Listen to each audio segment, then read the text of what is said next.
Hey friends, welcome back to my channel. For this video, I wanted to talk with you all about something that is very near and dear to my heart, and that is pregnancy and infant loss.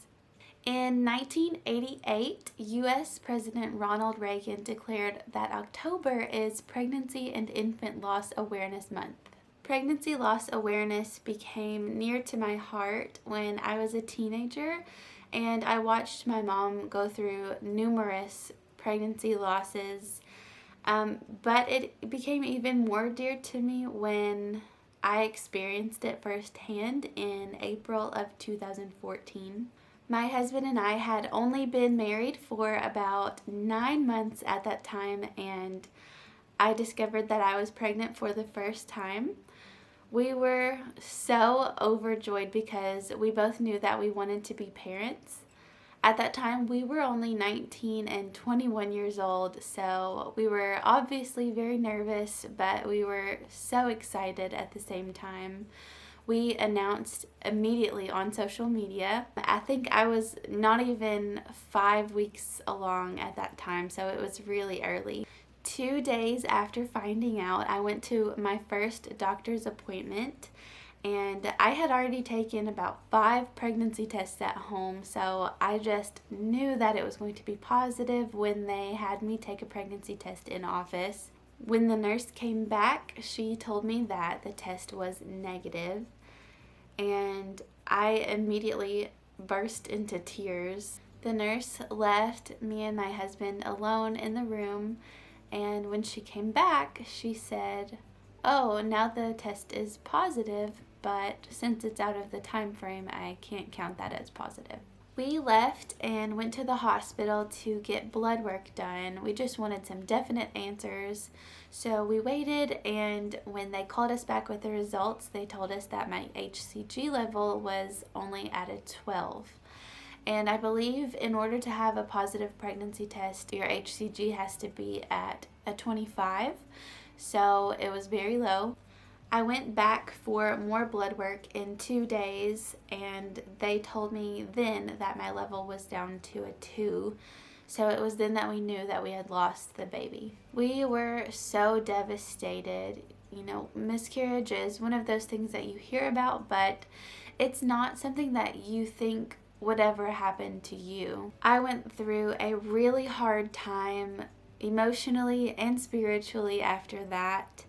I was very angry at God and found myself to be very bitter every time I would see someone share a pregnancy announcement, or even seeing someone complain about their children or complain about being pregnant. I would have given anything to have my baby with me still. So it was so hard on me to see things like that. I was just so heartbroken. I laid in bed those 2 days that we waited on blood work results, and I just cried and I begged God to save our baby, to let us have this baby. Deep down, I knew that we didn't really have a chance, but I was just trying so hard to have faith and to believe that maybe things would actually work out. Thankfully, my pastor recommended that I see a grief counselor at a local pregnancy care center. I started seeing her once a week, and we went through a Bible-based study called Threads of Hope, Pieces of Joy. It was truly just so healing and good for my soul. The book recommended that I pray and ask God what the gender of our baby might have been, and then to give the baby a name. I prayed, and I just felt in my soul that it was a girl, so we decided to name her Vera Hope.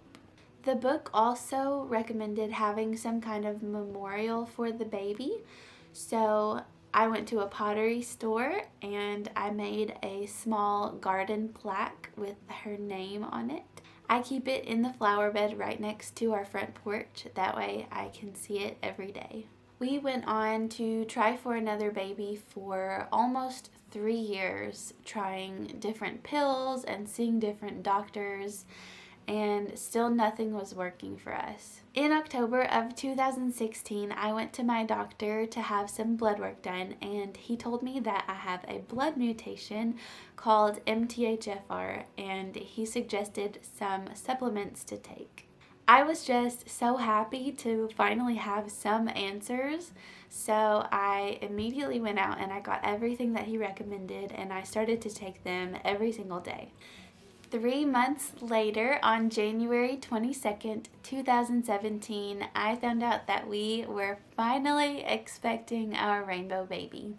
I wanted to share this story with you all because I believe that there is a stigma around the topic of pregnancy and infant loss, and it leads a lot of women to think that they have to suffer through it alone. If I can, I want to be a listening ear to other women who have gone through the same thing.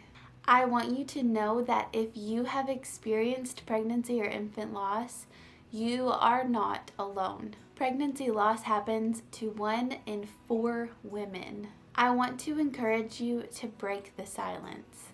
Share your story. Speak their name. It can truly be so healing. I love you all. Thank you so much for listening to my story.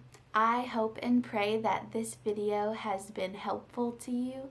If you're comfortable, I want to know your story. Leave a comment below and tell me your story. Tell me your experience. I want to know, and I want to be a listening ear for you. God bless you. I'll see you next time. Bye, friends.